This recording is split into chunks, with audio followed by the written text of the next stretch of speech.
Alhamdulillah wassalatu wassalamu ala sayyidina Muhammadin sallallahu alaihi wasallam wa ala alihi wa ashabihi wa man ittaba'a hudahu ila yaumil qiyamah. Rabbi shrah li sadri wa yassir li amri wahlul 'uqdatam min lisani yafqahu qawli. Allahumma la ilma lana illa ma 'allamtana wa 'allimna ma yanfa'una wa anfa'na bima 'allamtana innaka antal alimul hakim. Jamaah salat maghrib yang berbahagia dan semoga dimuliakan Allah. Alhamdulillah. Summa alhamdulillah, kita bersyukur kepada Allah sampai menjelang akhir bulan Dzulqa'dah kita masih tetap dikumpulkan dalam majelis ilmu yang terus kita berdoa kepada Allah. Mudah-mudahan dengan ketulusan kita hadir di majelis ilmu, kita termasuk golongan orang-orang yang dirahmati Allah Subhanahu wa ta'ala. Amin ya rabbal alamin. Salawat serta salam semoga dilimpahkan kepada junjungan Nabi besar Muhammad sallallahu alaihi wasallam, kepada keluarganya, sahabatnya dan pengikutnya hingga akhir zaman. Jemaah yang dimuliakan Allah, saya ulang-ulang terus bahwa ajaran Islam itu prinsipnya membentuk karakter seorang hamba agar dia menjadi orang yang taat kepada Allah. Ayatnya jelas, wa ma khalaqtul jinna wal insa illa liya'budun. Tidaklah kami ciptakan jin dan manusia kecuali agar dia menjadi orang yang ahli beribadah kepada Allah Subhanahu wa ta'ala. Di antara ibadah yang diperintahkan oleh Allah ada ibadah mahdhah, ada ibadah ghairu mahdhah. Semua ibadah itu harus berkualitas. Seperti doa Rasul sallallahu alaihi wasallam yang diajarkan kepada siapa? Kepada Shaddad bin Aus. Allahumma inni as'aluka syukra ni'matik. Ya Allah, aku memohon kepadamu agar aku bisa menjadi orang yang pandai bersyukur atas nikmat yang Engkau berikan kepada. Berikutnya apa? Wa husna ibadatik. Ya Allah, aku juga memohon agar menjadi orang yang betul-betul bisa beribadah dengan baik dan benar. Semua kita harus tahu berapa lama kita beribadah, kita harus tahu tidak ada ibadah yang diterima oleh Allah kecuali melalui dua rukun yang tidak boleh dihilang, yaitu dia harus ikhlas dan dia harus mengikuti apa yang diajarkan oleh Rasul sallallahu alaihi wasallam. Dalam bahasa Arabnya al-ikhlasu wattiba'ur Rasul sallallahu alaihi wasallam. Jadi dalam beribadah, Bapak Ibu yang dimuliakan Allah, bukan kuantitas tetapi kualitas. Sebanyak apapun kita beribadah, kalau tidak ikhlas, Allah tidak butuh ibadah kita. Seikhlas apapun ibadah kita, kalau tidak sesuai dengan aturan Allah dan Rasulnya, Allah juga tidak butuh. Contoh, antum puasa mati geni agar mendapatkan kesaktian, itu Allah tidak butuh.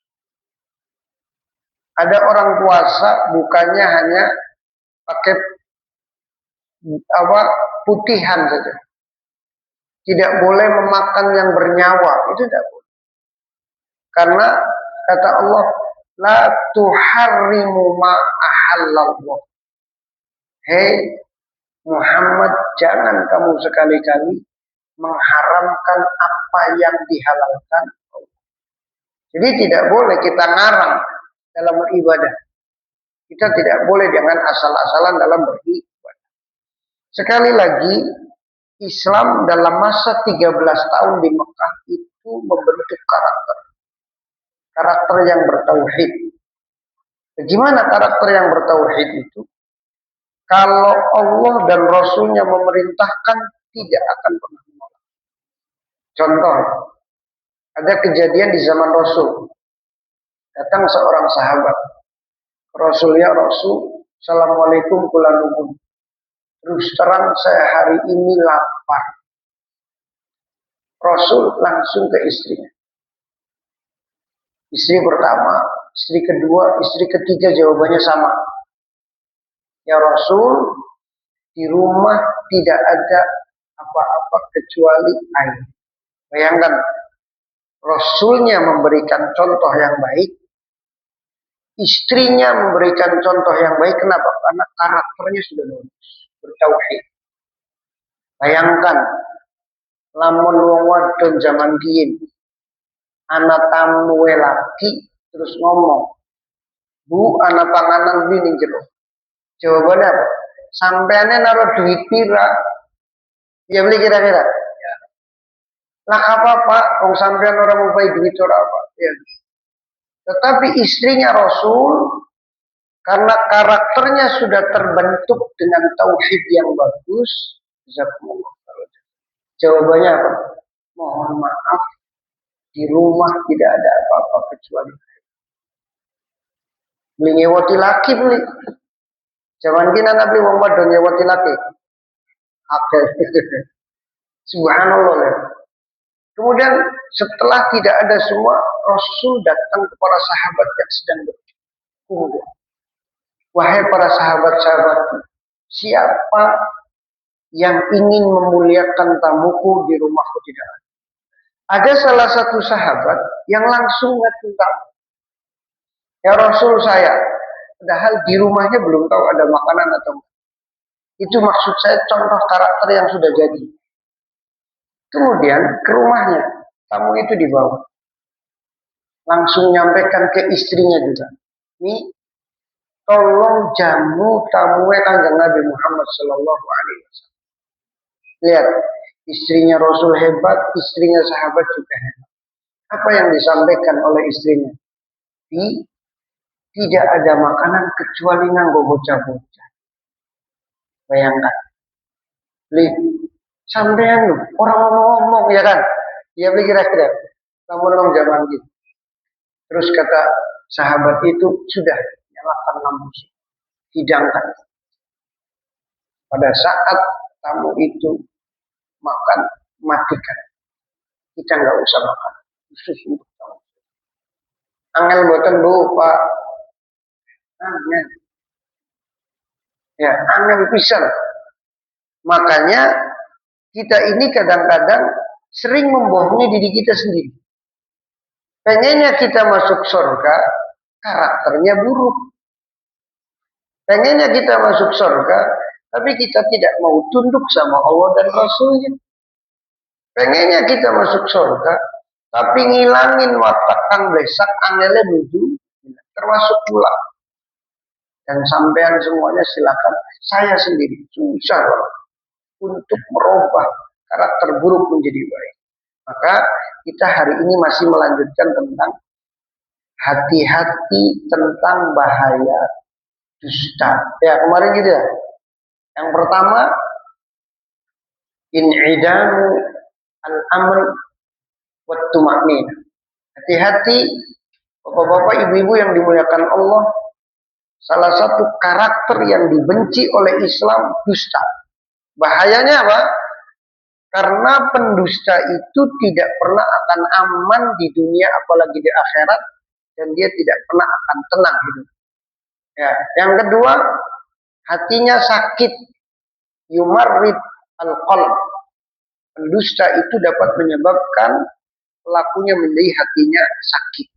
Saya sering ulang-ulang buat pribadi saya. Jika kita baca Quran tidak mendapatkan nasihat dari Quran, maka pasti hati kita sedang sakit. Jika kita ada nasihat bagus, kemudian kita menolak, pasti 100% hati kita sakit. Kenapa? Analoginya gampang. Manusia ketika ada makanan enak yang dimasukkan kemudian muntah, maka dia sedang sakit. Begitu juga hati. Hati kalau bersih, maka dia pasti akan menyerap semua kebaikan. Tapi kalau dia hati itu sakit menolak semua nasihat, jangankan dari manusia biasa, dari Rasul Shallallahu Alaihi Wasallam. Contoh siapa? Abu Jahal. Contoh siapa? Ummu Jamil, istrinya Abu Lahab, menolak. Bahkan beliau pernah bawa pasir mau menyumbat mulutnya Kanjeng Nabi Muhammad Shallallahu Alaihi Wasallam. Jadi Abu Lahab dan Abu Jahal itu manusia yang hatinya sakit sehingga diabadikan oleh Allah dalam surat Al-Tabbat yada abi lahabin wa tab. Ma agna anhu maluhu wa ma kasab. Yang ketiga, kemarin sudah kita bahas yaitu menghapus berkah dan mengurangi rezeki. Yang haku al-barakah wa yuqis ar-rizq. Jadi dusta itu bahayanya dapat menghapus keberkahan dan mengurangi rezeki. Seperti kemarin hadisnya jelas, fa in kadzaba wa katama muhiqat barakatu bai'ihima. Jadi Kanjeng Nabi, kalau ada pembeli dan penjual itu mereka saling bohong, saling menyembunyikan.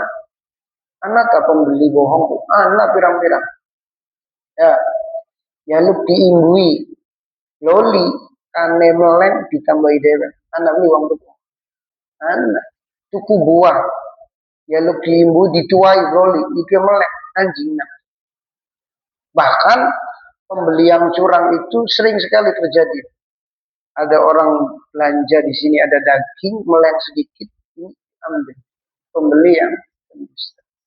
Ngaku tekaning rumah pesan tuku daging, ini masakan daging kita tuku daging. Padahal oli nyolong. Begitu juga penjualnya. Ayam ambil abot disuntik, ya.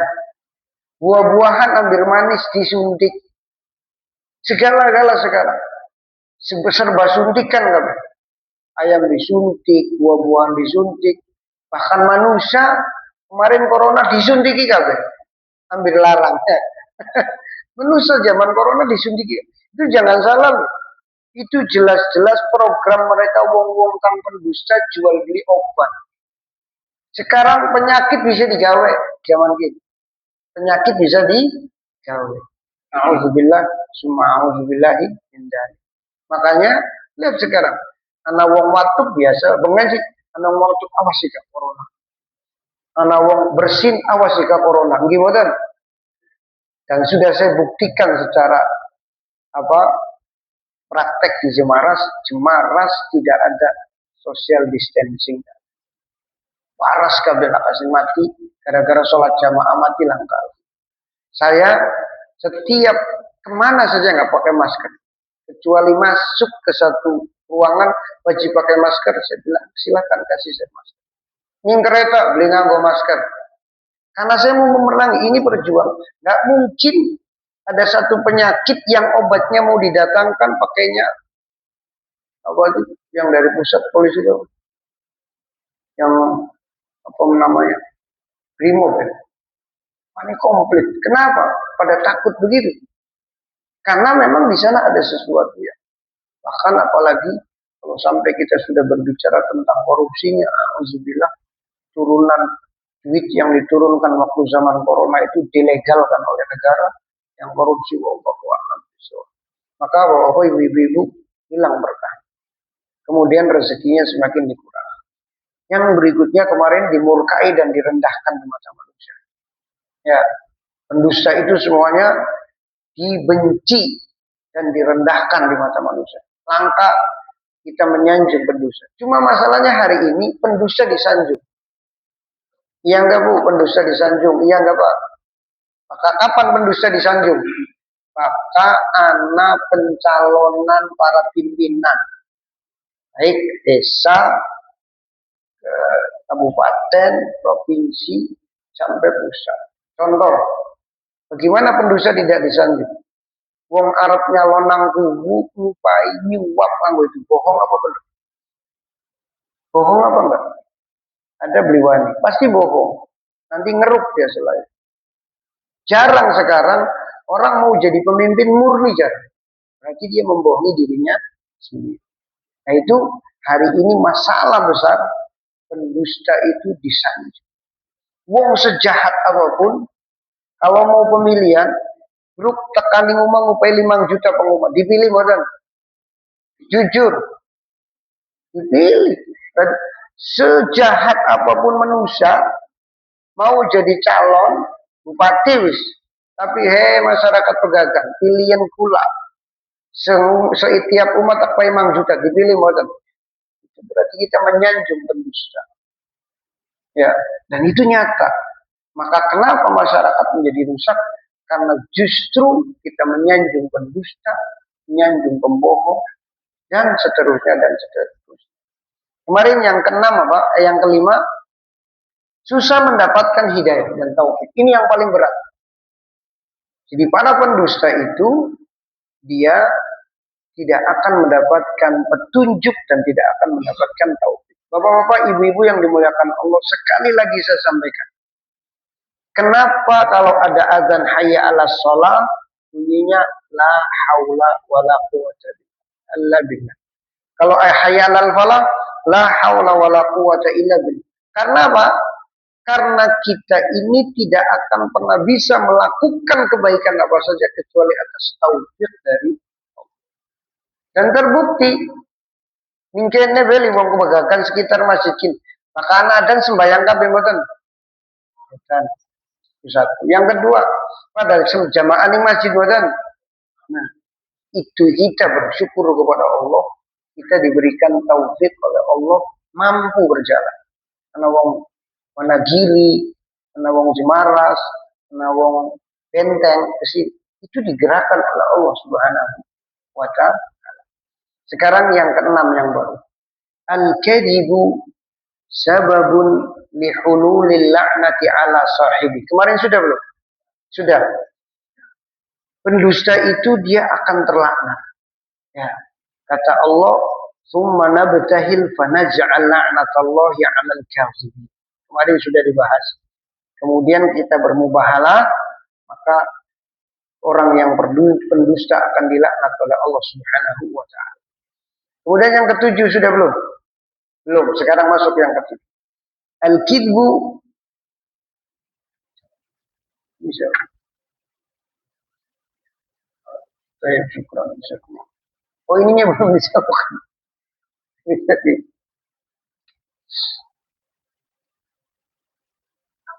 Ya, sekarang yang ketujuh. Al-kidbu yusilu sahibahu ilal fujur. Pendusta bahayanya dia akan digiring kepada perbuatan yang keji. Ulangi lagi. Iki duduk ngomong jare kula itu. Jare Kanjeng Nabi Muhammad sallallahu alaihi wasallam. Perhatikan baik-baik. Wa iyyakum wal kadhiba fa innal kadhiba yahdi ilal fujur. Wa innal fujur yahdi ilan nar. Wa ma yazalul 'abdu yakdzibu wa yataharra al-kadzib hatta yuktaba 'indallahi kadzdzaba. Hadis ini diriwayatkan oleh Imam At-Tirmidzi. Dan hendaklah kalian menjauhi sikap dusta. Kenapa kata Rasul? Karena kedustaan itu akan membawa pelakunya kepada kekejian. Sedangkan orang kalau sudah berbuat keji akan membawa kepada neraka. Dan tidaklah seseorang terus-menerus berbuat dusta sehingga dia ditulis oleh Allah sebagai pendusta. Ya, ulangi lagi. Bapak-bapak, ibu-ibu yang dimuliakan Allah, saya ulang lagi nih. Kalau kita dikatakan oleh Allah sebagai pendusta, jangan pernah sekali-kali jawab enggak apa-apa. Sing penting kita benar, enggak bisa. Enggak mungkin kita jadi orang benar kalau kata Allah pendusta. Ya, di situ hatta yuktaba 'indallahi kadzdzaba. Sampai orang itu karena kerjaannya bohong terus ditulis dengan Allah pendusta. Dan kalau orang itu pendusta, maka dia tidak akan mungkin masuk ke dalam surga. Karena pendusta itu salah satu sifatnya apa, Bu? Pak? Sifatnya orang munafik. Ayatul munafiqi talat. Ciri-ciri orang munafik itu 3. Apa yang pertama? Idza haddatsa kadzaba. Kalau dia ngomong dusta. Wa idza wa'ada akhlafa. Kalau dia berjanji ingkar. Wa idza tumina khana, apabila dia dikasih amanat khianat. Kira-kira wong Islam ana belilo pirang. Dikasih amanat duit wong Islam pasti khianat. Blining masjid, blining sekolahan, blining kementerian, blining negara. Maka wong Islam dititipi duit pasti kurang. Maka dititipi omongan pasti lu. Ini mboten. Alhamdulillah. Ngaku. Subhanallah, lihat. Maka kita sekarang pesannya buat kita, Pak. Mulai hari ini hentikan dusta kita. Dusta mulut, dusta perbuatan, dan dusta segala macam. Angel loh, Pak. Serius. Saya jujur. Angel. Untuk meninggalkan kedustaan kalau kita terbiasa dusta. Maka kita harus minta kepada Allah. Jarang laki jujur ning istri. Begitu juga sebaliknya, jarang rapi jujur ning laki. Ruko bapak ya nak, belanja mang juta sebulan. Cukup beli Bu, kurang pasti jawabannya. Padahal duitnya masih nyimpen dia. Ya. Begitu juga laki. Gak duit beli Pak, beli padahal ana ning duitnya ning dompet. Dia beli kira-kira mau konon boten. Sing bener nih. Ya. Karena apa? Kadang-kadang dia punya keinginan sendiri. Tapi yang penting, bapak-bapak, ibu-ibu yang dimuliakan Allah, bahaya dusta kata para ulama, al-kidbu yusilu sahibahu ilal fujur. Para pendusta itu akibatnya bahayanya membawa pelakunya kepada kekejian. Itu berdasarkan sabda Rasul Shallallahu Alaihi Wasallam. Hati-hati dengan perbuatan dusta. Jauhi oleh kalian perbuatan dusta. Kenapa? Karena dusta membawa pada kekejian. Jadi kita itu kalau biasa dusta, keji. Makanya kenapa orang pada selingkuh? Karena dusta. Baik laki-laki maupun perempuan. Contoh perempuan pendusta pertama siapa? Majikane Nabi Yusuf alaihissalam. Wong wadon bohongi laki, kuku Yusuf berkosa kita. Bohong wadan. Padahal dia yang minta. Begitu seterusnya. Rabi Nabi Lut juga termasuk pendusta. Anaknya Nabi Nuh juga termasuk pendusta. Paman-pamannya Kanjeng Nabi yang tidak mau mengikuti Islam termasuk pendusta seperti Abu Lahab, Abu Jahal, dan termasuk pamannya yang meninggal terakhir Singopeni Kanjeng Nabi, termasuk dia berdusta. Itu termasuk berdusta kepada Allah. Itu Abu Thalib. Yang ke-8, Innallaha ta'ala la yukallimul kadhib wa la yanzuru ilaihi yaumil qiyamah. Oh, ibu-ibu yang dimuliakan Allah, punten aja ngomong beli papa ke hati-hati. Pendusta nanti di akhirat tidak diajak ngomong dan tidak dilihat oleh Allah Subhanahu wa ta'ala. Kita kan sekarang ini sebenarnya sedang antri menuju kematian. Cuma kita nggak kayak wong naik kereta saja. Kereta kan antri ya, mau naik kereta kalau apa kali lagi kalau mau lebaran. Orang pada mudik. Kita kan akan kembali. Walad darul akhirah khairu. Kampung yang sesungguhnya kita itu adalah kampung akhirat. Karena dia kekal dan abadi. Kita ini sebenarnya antri, nunggu. Cuma kita nggak kerasa saja. Buktinya kalau dipanggil, kita nggak bisa nolak. Abdurrahim, kamu pulang besok jam 7 pagi. Innalillahi wa inna ilaihi. Nggak bisa nolak. Mas Baryanto, lusa, nggak bisa nolak. Semua, nggak ada yang bisa nolak. Sebabnya macam-macam. Karena habis kerja, karena lagi di kamar mandi, karena ditabrak mobil, jatuh dari rumah, jatuh dari genteng, berbagai macam cara. Terserah Allah Subhanahu wa taala. Yang paling eh, mengenaskan itu kisah seorang muadzin. Pernah dengar kisahnya kan? Ada seorang kerjanya cuma azan setiap hari. Begitu lagi ke atas Arab azan dalam wadon ayu misal. Dia turun ke bawah. Ngetok-ngetok rumah wong wadon. Mbak, kita senang naksir sampean. Is sampean sembarangan, kita wong Kristen duduk wong Islam.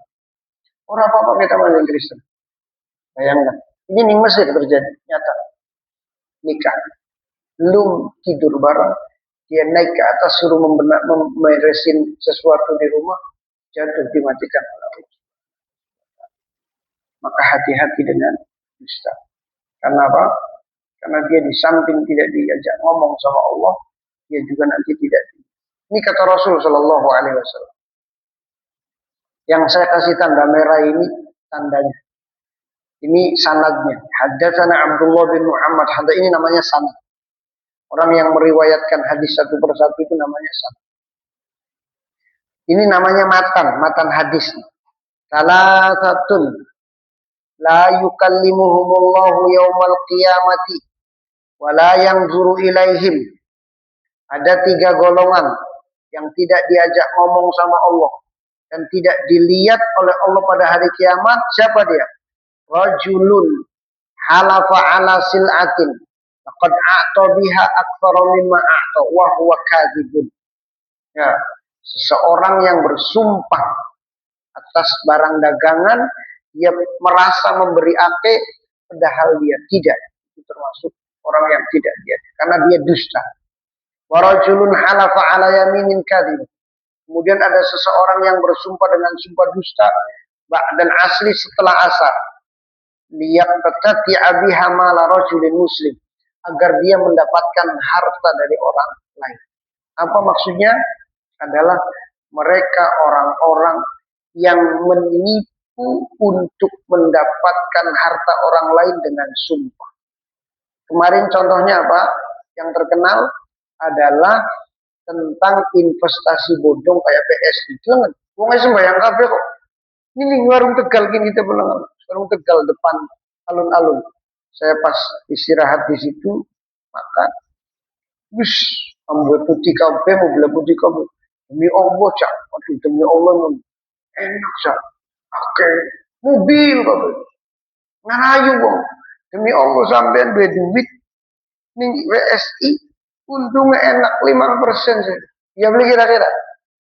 Dia dihancurkan oleh Allah. Pandawa dihancurkan oleh Allah. Seterusnya dihancurkan oleh Allah. Mudah-mudahan mau pegagan lah kasih kenang PSI insyaallah. Oke, inna lillahi wa inna ilaihi raji'un. Itu karena waktu pun dulu ngaji kayak. Taman wis ngaji sih masa gelem aja. Wa rajulun mana'a fadla ma'in fayaqulu lal yawma amna'uka fadli kama mana'ta fadla ma lam ta'mal yad. Silakan, artinya perhatikan pelan-pelan. Ya. Jadi salah satu bahaya dusta itu orang itu tidak akan diajak ngomong sama Allah dan tidak dilihat oleh Allah pada hari kiamat. Di dalam hadis Bukhari, Rasul menjelaskan ada 3 golongan orang yang tidak diajak ngomong oleh Allah pada hari kiamat. Yang pertama, seorang penjual yang bersumpah terhadap dagangannya dan dia mengaku telah memberi lebih kepada si pembeli dibandingkan yang ia berikan kepada manusia lainnya, padahal dia berdusta. Ning wong sejen si semene, ning sampean si semene. Anak belum dagang kono. Sumpah bisa, demi Allah nganggo sampean di murah. Dia beli kira-kira. Nah, itu salah satu. Itu, dan setiap apa yang difirmankan Allah dan disabdakan Rasul, baik yang positif maupun yang negatif dalam kehidupan sehari-harinya terjadi. Karena Allah tahu karakter manusia sesungguhnya. Rasul dikasih tahu selama masa 23 tahun membaca Al-Quran dari Al-Fatihah sampai An-Nas. wahyu dari Iqra sama al-yauma akmaltu lakum dinakum. Itu secara detail Rasul tahu karakternya manusia. Maka yang pertama pedagang yang bisa seperti itu. Yang kedua, orang yang bersumpah dengan sumpah palsu setelah asar, yang dengan sumpahnya itu dia berambisi untuk mengambil harta orang muslim. Kenapa kok disebut setelah sholat asar? Orang bakal setelah sholat asar itu kan mendekati malam. Makanya Nabi Adam saja tertipu oleh iblis, karena kata iblis, saya tidak pernah menyangka ada orang bersumpah di dalam surga atas nama Allah berdusta. Karena iblis berdusta, demi Allah, kalau ente pengen kekal di surga, makanlah.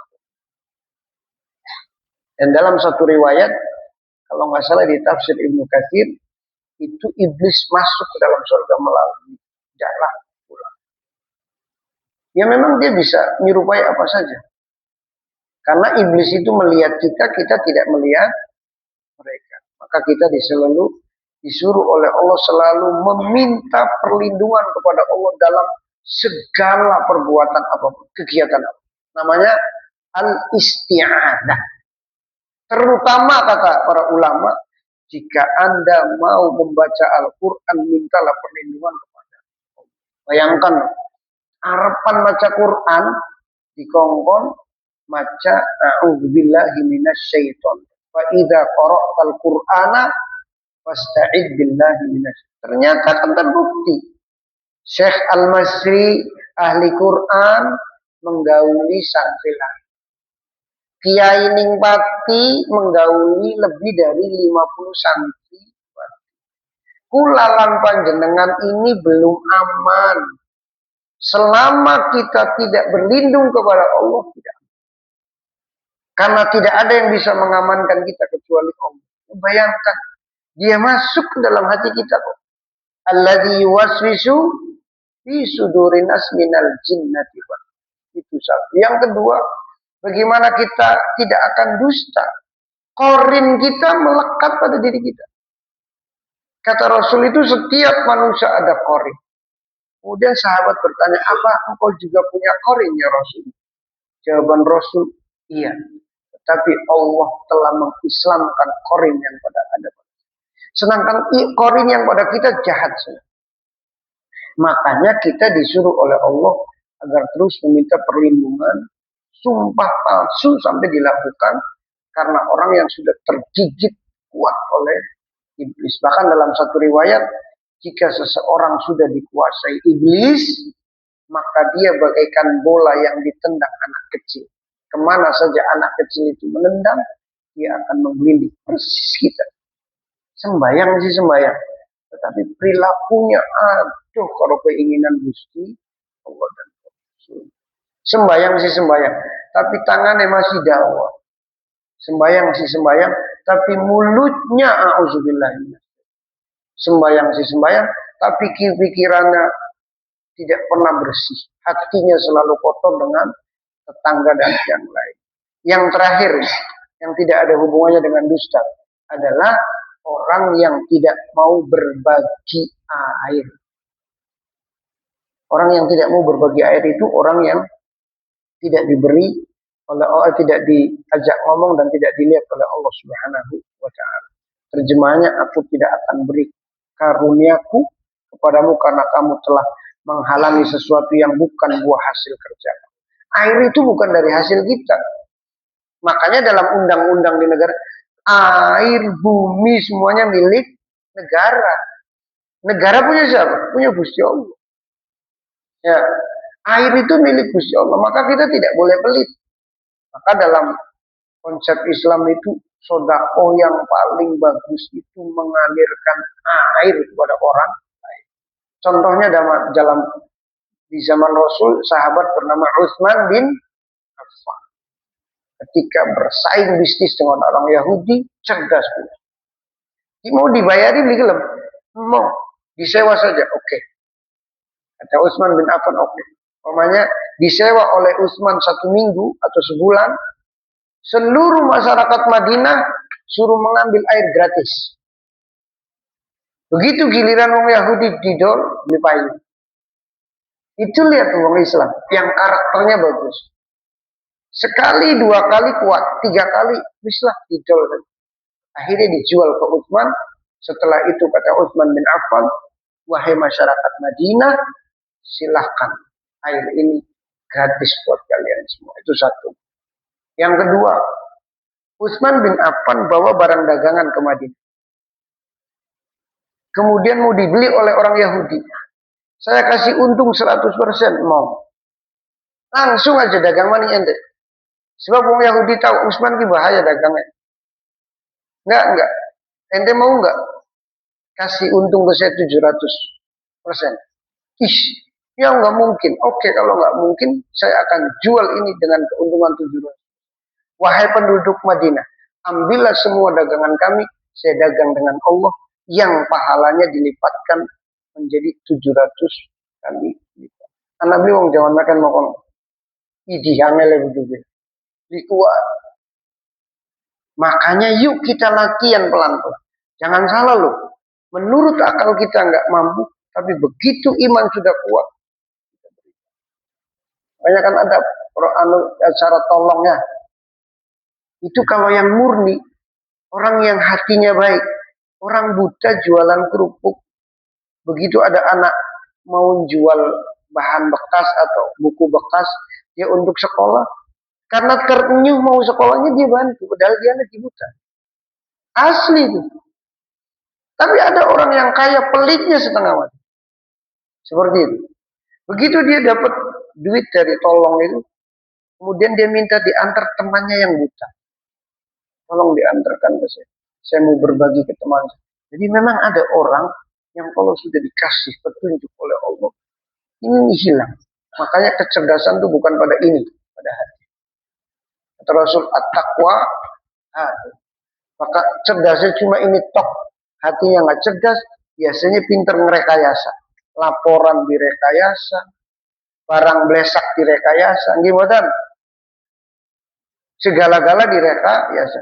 Tapi kalau hatinya yang cerdas, ya Allah. Contoh kisah seorang ibu dengan anak penjual susu di zaman Umar bin Khattab, terkenal itu. Mau merekayasa susu? Enggak. Kata anaknya, enggak bu, nanti dimarahi sama Amirul Mukminin. Kan nggak lihat ya jam 12 malam. Kalau Amirul Mukminin nggak lihat, ini lihat hatinya. Allah kan melihat. Umar mendengar itu. Langsung dinikahkan dengan anaknya Umar bin Khattab. Dari keturunannya seorang penjual susu itu lahir adalah Umar bin Abdul Aziz. Subhanallah. Maka yuk kita latih diri kita menjadi orang yang jujur agar ketika kita di akhirat nanti dilihat oleh Allah. Makanya dalam surat Al-Kahfi ayat 110 bagaimana bunyinya? Wa may yarju liqa'a rabbih wal ya'mal amalan sholihan wa la yusyrik bi ibadati rabbi ahada. Kemudian yang terakhir nih yang ke-9. Al-kadhibu yu'zil malaikah wa yub'iduha anil kadhib. Jadi pendusta itu akan dijauhkan dari malaikat. Ya, para pendusta itu akan dijauhi malaikat. Kenapa? Karena dia baunya busuk menurut malaikat. Jadi meskipun orang, makanya kata Allah Subhanahu wa taala wala tu'jibka amwaluhum wala auladuhum. Jadi Gusti Allah nih. Sampeyan aja gumun karo hartalan anak keturunane wong kafir. Sengaja Allah berikan kepada mereka lebih itu supaya Allah menghinakan mereka. Ya, coba perhatikan. Ini kata Rasul sallallahu alaihi wasallam, "Idza kadzabal 'abdu tuba'idul malaku anhu milan min natanin ma ja'a bihi." Jika seorang hamba berdusta, maka malaikat menjauh darinya sejauh 1 mil karena bau busuk yang keluar dari orang yang dusta. Ya, jadi kira-kira ngeri mboten? Ngeri sekali. Jadi kalau para pendusta itu dijauh. Bapak-bapak, ibu-ibu yang dimuliakan Allah, jangan ngomong ada beli weruh malaikat. Jare siapa? Malaikat ini diciptakan oleh Allah, tugasnya berbagai macam. Ana sing kerjanya cuma jaga angin tok. Ana sing kerjanya cuma menghitung daun yang turun. Ada yang kerjanya cuma menurunkan hujan tok. Ada yang kerjanya cuma menulis ma yalfidhu min qaulin illa ladaihi raqibun atid. Kerjanya menulis, sing baik ditulis, sing basak ditulis. Ada yang kerjanya membawa rahmat. Bahkan ada malaikat yang kerjanya mencari majelis ilmu seperti itu. Jika ketemu, halummu ilayya. Ta'al ke sini. Di sini ada orang sedang lagi ngaji. Tulis semua tuh. Yang niatnya bagus, yang niatnya blesak ditulis. Termasuk kalau sholat Jumat. Masih ingat ya? Sholat Jumat kan ada urutannya. Yang masuk pertama dapatnya seperti onta, seperti kambing, sampai seperti telur ayam. Begitu khotib sudah naik mimbar, tutup catatan. Itu maksud saya. Maka bapak ibu-ibu yang dimuliakan Allah, hati-hati. Kita orang beriman itu dididik oleh Islam agar menjadi orang yang karakternya bagus. Maka jangan berdusta. Karena bahaya yang terakhir ini, bahaya yang sangat luar biasa. Dia akan dijauhkan oleh para malaikat. Akan dijauhi oleh para malaikat. Maka kita terus berusaha. Jujur latihan. Kalau mau bohong, astagfirullah. 9 poin tadi. Kita harus ingat. Kalau diurut masih kelingan dulu. Namun dari pertama, tidak aman. Yang kedua, apa? Hatinya sakit. Yang ketiga, berkahnya hilang, rezekinya kurang. Yang keempat, dimurkai manusia dan dihinakan. Yang kelima, susah mendapatkan hidayah dan taufik. Yang keenam,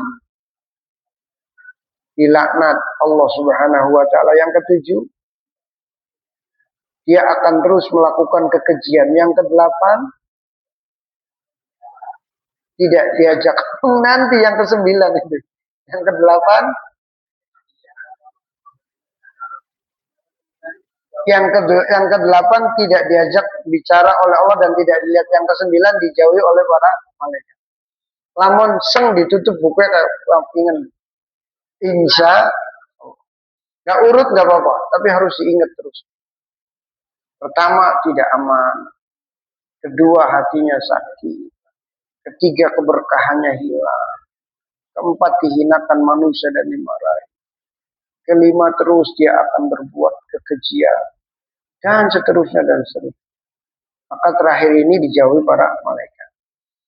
Sebagai bocoran pertama, karena ini menjelang Isya, nanti terakhir kita akan membahas macam-macam dusta.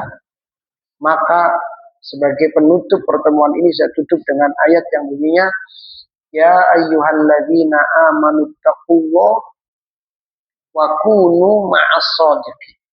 Jadi kang ngongkon kula lan panjenengan supaya jadi wong jujur kudu manusia, tetapi Allah Subhanahu wa taala, he orang-orang yang beriman. Ini semua nih, baik laki-laki maupun perempuan. Kalau ngaku beriman, takutlah kalian kepada Allah, maksudnya bertakwalah kepada Allah, dan jadilah kalian bersama orang-orang jujur. Bagaimana cara kita menjadi orang jujur? Salah satu kiat yang utama, terus kita meminta doa kepada Allah. Contoh, Allahumma inni as'aluka qalban saliman wa lisanan shadiqan. Ya Allah, karuniakan kepadaku hati yang selamat, bersih dari segala penyakit, dan lidah yang jujur. Yang kedua, kiatnya bagaimana untuk jadi orang jujur? Aja baturan karo pembohong. Karena kata Rasul, almar'u ala dini khalilih. Menusaku tergantung bature. Maka bature bagus, ya bagus. Percaya beli. Sampean duwe batur lek-lekane doyan main gaple, dolanan gaple beli. Percaya mboten? Nah, kudu percaya. Wong doyan udut enggak suwe-suwe udut beli. Wong doyan ngrasani enggak ngrasani beli. Iya. Ya masih iya kan jeng Nabi bohong. Almar'u ala dini khalili. Arepan sembahyang ewek kelar apa? Bakal bature gaplean, iya gaplean. Ya, bakal dawet bature doyan apa kan sosok kerambolan ya kerambolan. Iya ajan ya. Sing penting kita sekarang bagaimana berusaha mencari. Kemudian yang terakhir kiatnya telu baik. Teruslah melatih diri kita untuk tunduk terhadap aturannya Gusti. Karena jadi Gusti Allah itu.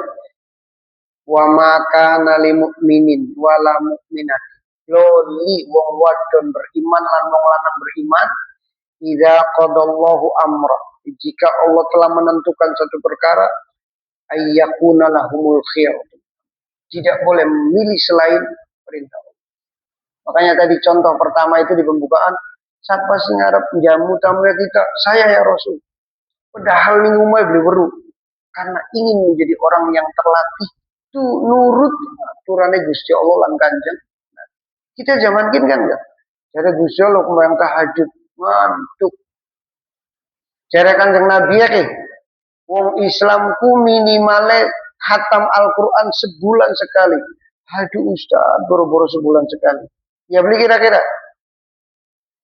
Jadi Kanjeng Nabi, jadi Gusti Allah bakal baca Quran kudu nada buri, boro-boro nada buri Ustaz baca ebe malas ya kan? Dan seterusnya dan seterusnya. Maka 3 kiat tadi. Yang pertama berdoa.